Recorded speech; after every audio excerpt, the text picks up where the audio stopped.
How does a narcissist test their victim? What do narcissists look for in a victim? How do they kind of run the little tests before they decide who they're into? That's what we're talking about today at queenbeing.com. So let's get started. Closed captioning provided by Athena Moberg and CPTSDFoundation.org. My name's Angie Atkinson, and on this channel I offer free daily video coaching to help you discover, understand, and overcome narcissistic abuse in toxic relationships. I like to call it toxic relationship rehab. So if that sounds good to you, hit that subscribe button and let's get going. Exactly what steps does a narcissist take during testing for a new victim? They choose victims and then they go on to charm them, seduce them, push them, mold them, put them into their little victim box, right? Narcissists, because they're not capable of normal human love, they love people for what they do for them as opposed to who they are. One of the things that they do is they feel very angry and frustrated at people who enjoy life because they, even though they seem to enjoy their lives, generally don't. Of course, I'm not talking about specifically material things. A lot of narcissists have plenty of material things. Not all of them, but a lot of them do. I'm talking about deeper things like empathy, like sensitivity, goals, creativity, different things that you want to do with your life, passions. A lot of the time, narcissists will go after someone who have a strong passion or a strong fire inside of them. But as we all know, narcissists have a way of switching from the amazing, light-seeming, fun to be around person that we first met to becoming incredibly critical, very dismissive of people they claim to love. And of course, this just feeds our confusion and our self-doubt. So what traits are narcissists looking for in a victim? One of the first qualities a narcissist will look for in a victim is someone who might have some vulnerability, someone who has had previous experiences that were negative in the whole human field. Let me just give you an example from television. If you've ever seen the show called How I Met Your Mother, there's a character on the show played by Neil Patrick Harris called Barney Stinson. This character, while he's hilarious, and I can't deny enjoying him because he's so outrageous, and because I know in real life NPH is gay and he plays such a good womanizer, this character, though, is the epitome of a narcissist. So one of the things that Barney Stinson looks for in a woman is what?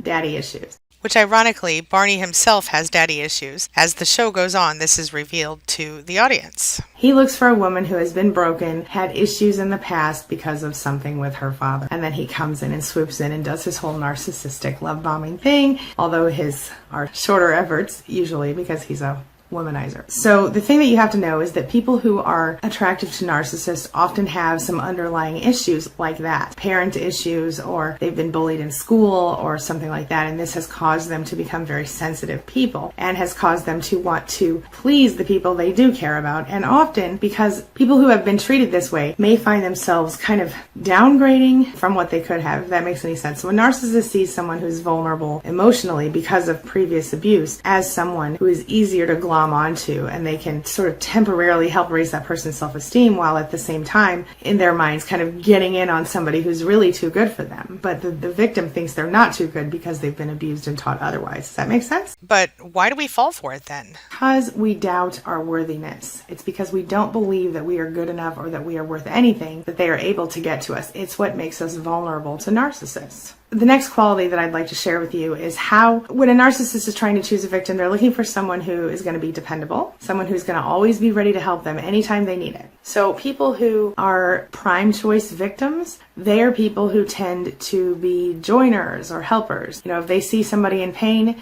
they want to help that person. And that's unfortunately something that an empath naturally does. When you're an empath, you naturally want to help anyone that you see who needs help. So a narcissist picks up on that. Another thing that we are that might shock you is a lot of us have a little bit of perfectionism in us. And now we might not have perfect this or perfect that, but there's something about us that is perfectionistic. And one of the most common perfectionist areas that we have as people who are attractive to narcissists, our perfectionism falls where we need to help people in a perfect way. So we might often keep kind of a low profile. We're kind of the behind the scenes people. We don't want to overshadow our friends and colleagues. We want to lift them up. We don't want to stand in front of them. This, of course, brings me to my next point. They want someone who will take personal responsibility for everything, even things they didn't do, and someone who will work really hard for them. So they're looking for someone to be responsible, hard worker, someone who will always comply with whatever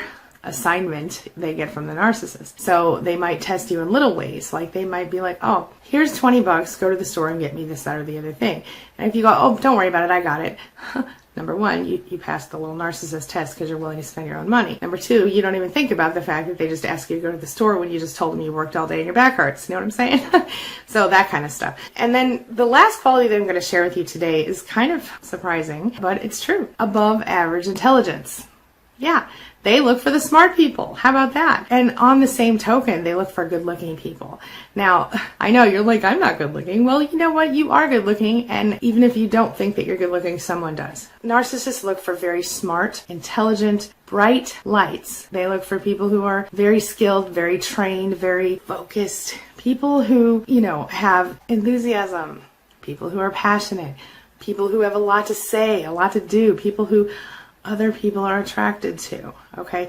Narcissists don't want to be with someone who can walk around looking freaky or scary or weird. They want to be with someone who makes them look good. And if you have high intelligence and you have cheery personality and blah, blah, blah, blah, blah, you're perfect for a narcissist. So I know you're sitting here and you're going, well, I'm tired all the time and I'm exhausted and I'm depressed and sad and I don't do my hair anymore or whatever. Well, that's because you're with a narcissist, honey. You have to give yourself a minute and you have to think back to what you were when you met the narcissist. They may have taken you from feeling really good about yourself to feeling really bad about yourself, but somewhere inside of you, there's a person who is beautiful and bright and intelligent and smart and ready to move forward in her life or his life.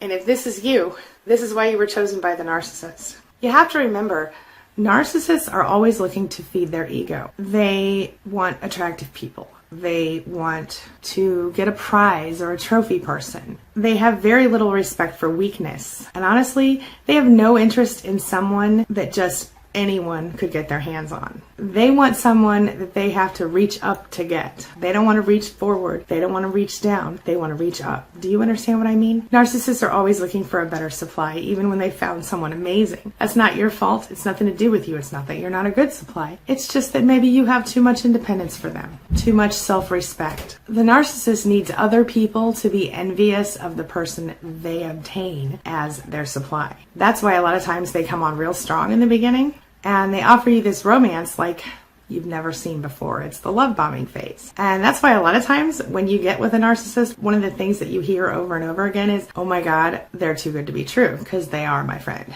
So once a narcissist picks their target, they'll stop at nothing until they get that person. The bigger the challenge, the harder they'll work. And the more they trash you, the more they tear you down. Once they've obtained you, they're mad at you for making them work that hard, if you're a hard to get type of person. Here's the biggest thing. The ultimate ego boost for a narcissist is to take someone who's independent and self-sufficient, strong, and make them completely dependent, completely controlled. Of course, if you dump the narcissist after all of that, it just makes them try harder. And every single time they convince you to take them back, it's sort of like another little notch in the little narcissist's belt. Just remember, you don't deserve it. It's not your fault. Now that you know how a narcissist tests their victim, you know what you need to do to fix it, don't you? What you need to do is have confidence. Love yourself unconditionally and accept nothing less than you deserve.